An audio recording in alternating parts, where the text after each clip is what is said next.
अरुषि रुको।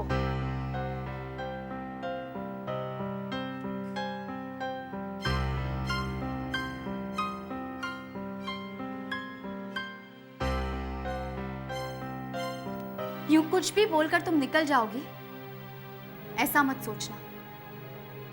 अपनी लाइफ के प्रॉब्लम्स में सॉल्व कर लूंगी, लेकिन तुम जो भी करने जा रही हो उसका नतीजा ठीक नहीं होगा।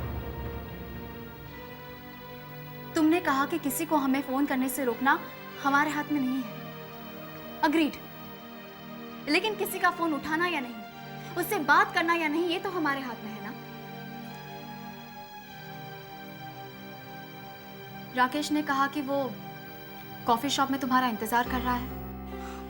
भाभी, मैंने आपसे कहा ना कि मैं अच्छी तरह से जानती हूँ कि मेरे लिए क्या सही है क्या गलत। अरु, अगर तुम जानती कि तुम्हारे लिए क्या सही है और क्या गलत, तो तुम दोबारा राकेश से मिलने की कोशिश कभी नहीं करती। अरु, ट्राई टू अंडरस्टैंड। अब तुम्हारी शादी हो चुकी है, तुम्हें एक बहुत ही प्यार करने वाला, बहुत ही सीधा साधा पति मिला है, और तुम हो कि अरु, अब भी कुछ नहीं बिगड़ा। रहने दीजिए भाभी, आखिर आप लोग मुझसे चाहते क्या हैं? आपने और भैया ने मिलकर वैसे ही मेरा तमाशा बना दिया। तमाशा? अरु, हम तुम्हारा तमाशा नहीं बना रहे, बल्कि तुम्हें तमाशा बनने से बचाने की कोशिश कर रहे हैं। रहने दीजिए कोशिश। मुझसे बहुत बड़ी गलती हो गई थी कि उस दिन मैंने आपसे मदद मांगी, और उस गलती के लिए मुझे हमेशा पछतावा रहेगा। सच तो ये है भाभी कि मैं राकेश को ही प्यार करती हूँ, एंड आई रियली रिग्रेट कि उस दिन आपने मुझे बचाया। इससे तो अच्छा होता कि आपने मुझे मर जाने दिया होता।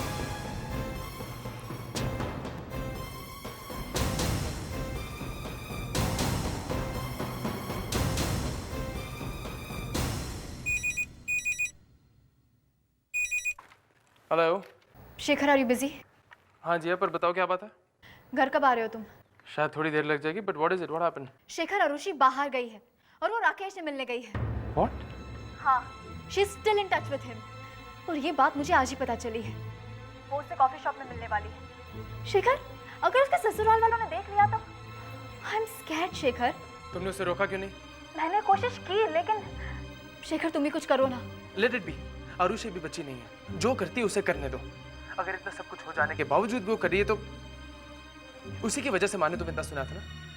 जिया, इन सब चीजों से बाहर निकलो, जो करती है उसे करने दो। शेखर, वो गलती करे, लेकिन हम गलती नहीं कर सकते। Just try to understand Shekhar. अगर उसे वहां किसी ने देख लिया तो? शेखर, ये घर और एक झटका बर्दाश्त नहीं कर सकता।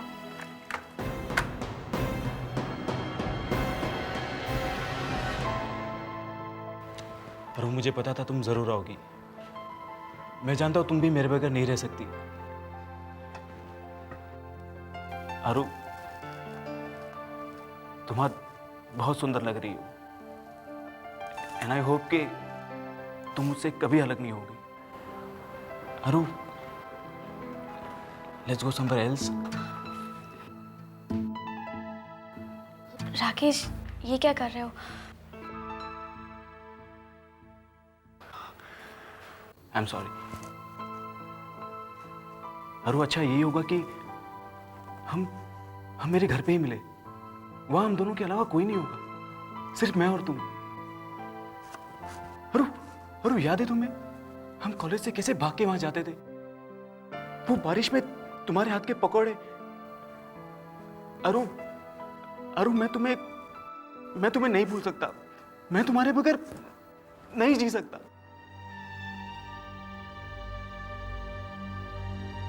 तुम कुछ बोल क्यों नहीं रही अरु?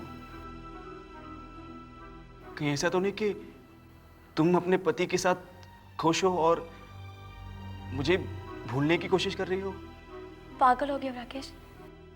तुम अच्छी तरह से जानते हो कि मैं घर पर सबसे झूठ बोलकर यहाँ आई हूँ तुमसे मिलने के लिए, और मेरे और हर्ष के बीच में कुछ नहीं है ऐसा। हम सिर्फ दुनिया वालों की नजरों में पति पत्नी हैं, हमारे बीच में कुछ नहीं है।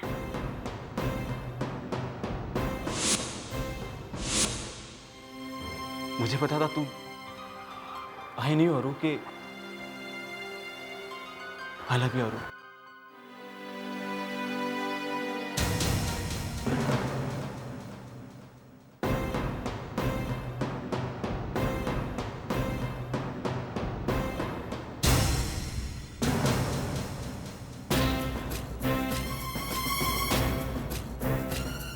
Get up, Arushi. Get up!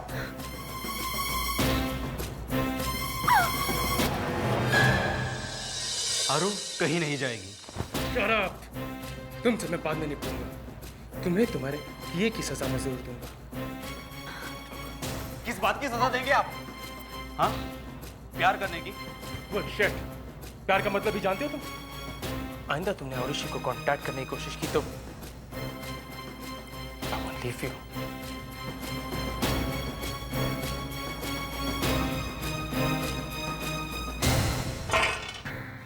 Contact तो मैं करूंगा, एक बार नहीं 1000 बार। जो तुमसे बन सके कर लेना, छोड़ूंगा नहीं मैं तुम्हें। और सजा तो मैं दूंगा तुम्हें, मैं। क्या देख रहे हो सब लोग? कोई तमाशा हो रहा है क्या? छोड़ो भैया मुझे, भैया छोटी प्लीज। शेखर क्या कर रहे हो? Shekhar You were right. Rakesh से मिलने गई थी। दिमाग खराब हो गया इसका। शेखर प्लीज शांत हो जाओ, किसी ने सुन लिया तो अचानक सबको पता चल जाना चाहिए। क्या कर रही है ये? जिस लड़की की वजह से घर में इतनी प्रॉब्लम्स आई, इतनी मुसीबतें आई हैं, वो रेस्टोरेंट में अपने बॉयफ्रेंड के साथ बैठी हुई थी। शर्म आनी चाहिए तुम्हें। अगर तुम्हें वहां कोई देख लेता तो?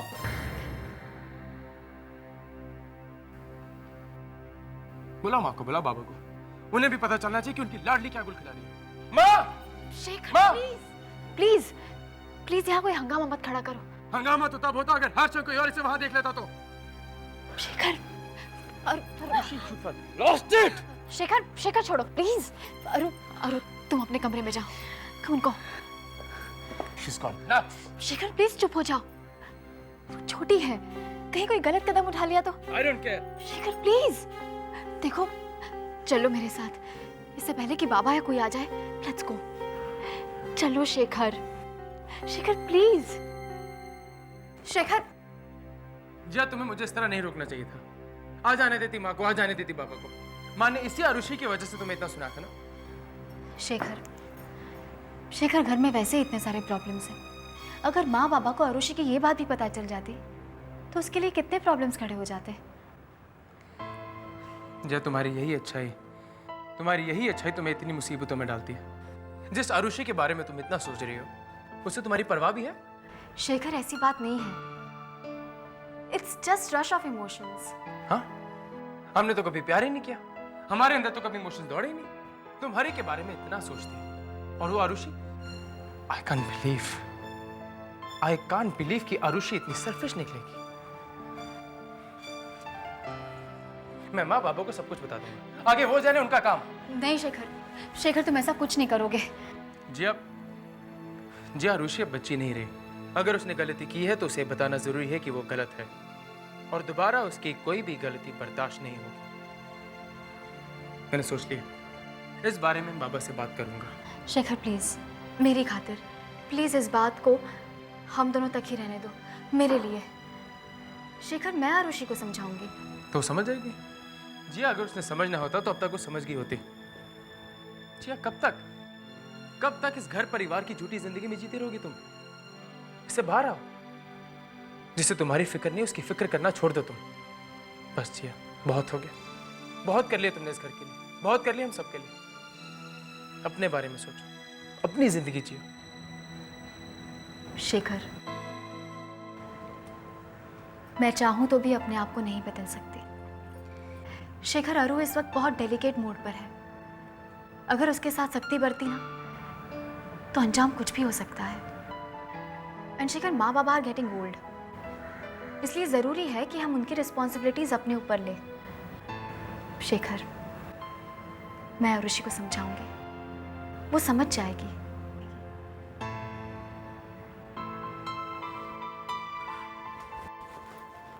जी जिया क्यों हो तुम इतनी अच्छी? जिया क्यों? जिया मत करो ऐसे जिया। जिया विल गेट हर्ट। मत करो ऐसे। अरु, क्या हुआ बेटा? शेखर इतना चिल्ला क्यों रहा था? कुछ नहीं माँ, वो मुझे लौटने में देर हो गई इसलिए। पर तुम गई कहाँ पर थी? खाने पर भी सब लोग तुम्हारा इंतजार कर रहे थे। हर्ष का भी फोन आया था। वो माँ, मैं राखी से मिलने गई थी। आप तो जानती हैं ना, मेरी कॉलेज की फ्रेंड। वो तो ठीक है बेटा, लेकिन बताकर तो जाना चाहिए था ना। अरु, अब तुम्हारी शादी हो गई है बेटा। अच्छा नहीं लगता ना कोई तुम्हारे बारे में पूछे और हमें पता ही नहीं कि तुम कहाँ गए हो। वो तो मैंने बहाना बना दिया कि तुम देवयानी के साथ गई हो, वरना अगर कोई घर आ जाता तो? और तुम अपना सेल क्यों नहीं उठा रही थी? क्या माँ, आप भी सब लोगों की तरह मुझसे सवाल करने लगी? मैं अपना सेल तो इसलिए नहीं उठा रही थी क्योंकि मैं हॉस्पिटल में थी। वो राखी का एक्सीडेंट हो गया था ना। हॉस्पिटल में? अब कैसे है वो बेटा? मैं तो शेखर का चिल्लाना सुनकर इतनी टेंस्ड हो गई थी कि पता नहीं अब क्या हो गया। कुछ नहीं माँ, आजकल इस घर में सब चिल्लाते ही रहते हैं। और अब मुझे सोना है, मेरे सर में बहुत दर्द है। खाना नहीं खाओगी बेटा? मैंने तुम्हारा मनपसंद मटर पनीर बनाया है, और बिना खाए सो जाओगी ना तो सर का दर्द और बढ़ जाएगा। नहीं, वो मैंने रास्ते में सैंडविच खा लिया था। मेडिसिन ला दूं? नहीं। लाओ मैं तुम्हारा सर दबा दूं। नहीं माँ प्लीज, मुझे बहुत नींद आ रही है।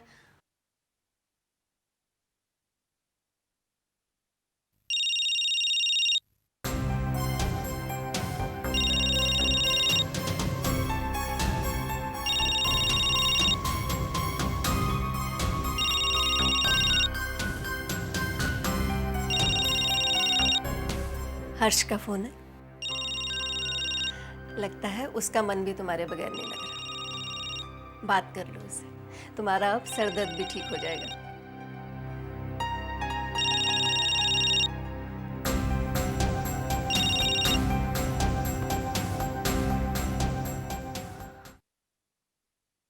समर, मेरी चाबी कहाँ है? ड्रॉर में।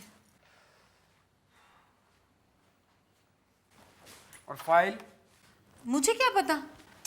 तुम क्या कोई बच्चे हो क्या? अपने सामान का ध्यान नहीं रख सकते? सुबह देर से उठते हो, फिर जल्दी में रहते हो, कभी मेरी बात भी नहीं सुनते हो। मैंने कहा ना शाम को आकर चैन से बैठकर तुम्हारी बातें सुनूंगा। ऐसा सिर्फ कहते हो ना, करते नहीं हो तुम। मुझे तुमसे कोई जरूरी बात पूछनी है। क्या?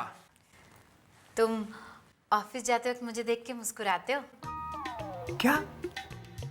तुम ये पूछने के लिए तब से मक्खी की तरह मुझ पर मंडरा रही थी? मक्खी तो गंदगी पे मंडराती है, तुम कोई गंदगी थोड़ी हो। अच्छा सॉरी समर, मुझे तुमसे और भी बहुत सारी ज़रूरी बातें करनी है। आज तुम ऑफिस मत जाओ ना प्लीज़। अब अभी मुझे बख्श दो मेरी अम्मा। आई प्रॉमिस, शाम को आकर मैं तुम्हारी सारी बातें सुनूंगा। अब तब तक अगर तुम्हें अपना मन हल्का करना है तो ये सारी बातें अपनी माँ से जाकर कह दो, रिहर्सल हो जाएगी। बाय।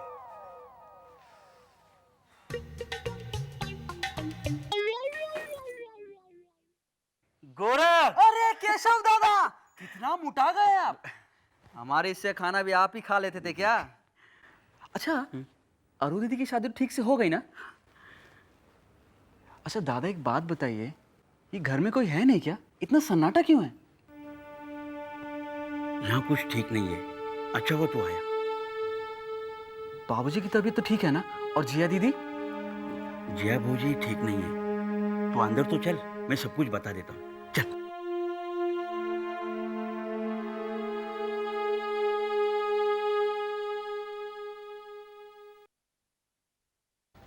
दीदी, हमें आपकी मदद चाहिए थी। बोलो। क्या है ना दीदी कि इतने दिनों गांव में रहकर आए हैं ना, तो ऐसा लगता है कि हम खाना बनाना ही भूल गए हैं। इसीलिए थोड़ी आपकी मदद चाहिए थी। नहीं गोरख, मैं अभी नहीं आ सकती। काफ़ी दिनों से मैंने भी खाना नहीं पकाया। तुम खुद ही कुछ पका लो ना। बना तो लेता दीदी, पर क्या है ना कि बाहर बाबूजी भूखे बैठे हैं, और आपको तो मालूम है कि अगर बाबूजी से पूछा नहीं गया तो सारे दिन भूखे बैठे रहेंगे। आप ही बाबा से पूछ लीजिए ना कि वो नाश्ते में क्या लेंगे, क्योंकि अगर हमने कुछ उल्टा सीधा बना दिया तो हमारी तो नौकरी चली जाएगी। और गांव में नाक कटी की सो अलग। प्लीज दीदी आप ही पूछ लीजिए ना। मैं पूछती हूँ। चलिए दीदी, आज का नाश्ता करके सबको पता चल ही जाएगा कि आज चौके में कौन आया था। क्यों दीदी? अरे जिया, आओ आओ बेटे, बैठो। अरे रे, ये यहाँ कमरे से बैठने थोड़ी आई हैं। क्यों दीदी? तो फिर? आप नाश्ते में क्या लेंगे पापा? अरे बेटा, तुम जो भी बनाओगी अच्छा ही लगेगा। तो फिर मेनू फाइनल हो गया, पोहा और ठंडी ठंडी लस्सी। बहुत बढ़िया। अरे जिया बेटा, बेटा बहुत दिनों से तुम्हारे हाथ का बना हलवा नहीं खाया है। तो बाबूजी हलवा भी बन जाता है। दीदी आप हलवा वाला डिपार्टमेंट संभाल लीजिए और हम बाकी सब कुछ संभाल लेंगे। ठीक है पापा, मैं आपकी पसंद का हलवा बनाती हूँ। क्यों गोरख, आते ही जिया को अपने साथ किचन में लगा लिया ना? वो बाबूजी क्या है ना, बहुत दिन हो गए हैं, लेकिन आज से हम सारा चार संभाल लेंगे। अच्छा अच्छा, चल जा जा मदद कर। हाँ,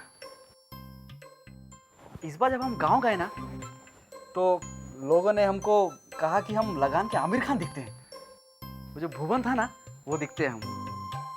आमिर खान लगान के?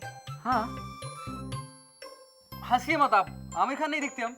कद काठी देखिए, अपनी नाप देखा है, मुझे हटा देंगे ना, लगान के भुवन दिखेंगे, आमिर खान। फिर हंस रही हैं आप? दीदी हम बता रहे हैं, हम आपकी वजह से यहाँ नौकरी करते हैं। किसी भी फिल्मी डायरेक्टर के पास जाएंगे ना, अपनी फिल्म में हीरो बना देंगे हमको। रुक्मणी जी, देखिए अगर आप लोग चाहते हैं मैं इस घर से चली जाऊं तो मुझे साफ साफ कह दीजिए प्लीज। मैं तो अरु की शादी के दूसरे ही दिन जाना चाह रही थी, पर पहले देवयानी ने, फिर आपने रोक लिया। लेकिन अब तो एक पल भी इस घर में रहना मेरे लिए मुश्किल है। एक मिनट सावित्री जी, ऐसी क्या बात होगी? देखिए हम जितने भी मॉडर्न हो जाएं, पर धर्म कर्म तो नहीं छोड़ सकते ना। आप बिल्कुल ठीक कह रही हैं। अब जिया का किचन में काम करना क्या धर्म कर्म के खिलाफ नहीं है? अब आपकी तो मैं नहीं जानती, पर मेरे घर में ऐसा बिल्कुल नहीं हो सकता था। उसके हाथ का खाकर मैं अपना धर्म भ्रष्ट नहीं करना चाहती। जिया किचन में? हाँ, सिर्फ इतना ही नहीं, वो गोरख के साथ ऐसे हंस बोल रही है जैसे कुछ हुआ ही ना हो। इस घर में सबके चेहरे की मुस्कान चली गई है। अरु तक इतना चुपचाप है और वो लोग इतना जोर की हंस रहे हैं कि सड़क तक आवाज जा रही है। लोग सुनेंगे तो क्या सोचेंगे?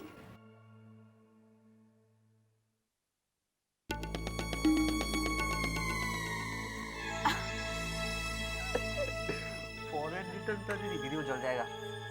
गोरख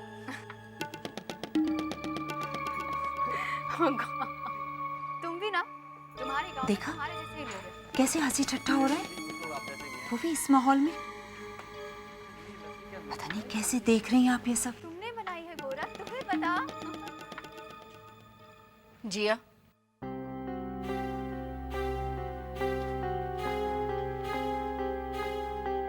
तुमसे किसने काम करने के लिए कहा किचन में? तुम जाओ यहां से। किचन में काम करने की कोई जरूरत नहीं।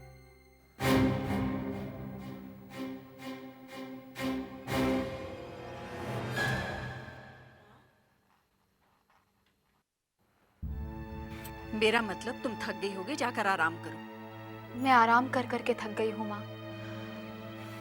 मैं ये सब सिर्फ इसलिए कह रही हूँ क्योंकि तुम्हारी तबीयत ठीक नहीं है। जाकर आराम करो। इतने बड़े हादसे के बाद इस तरह काम पर जुट जाना अच्छी बात नहीं है। और फिर लोग क्या कहेंगे? माँ, काम करने से कोई थकता है भला? मैं तो काम करने से ही फ्रेश रहती हूँ। और फिर खाना पकाना तो मुझे कितना अच्छा लगता है। हर वक्त अपनी खुशी की नहीं सोचते जिया।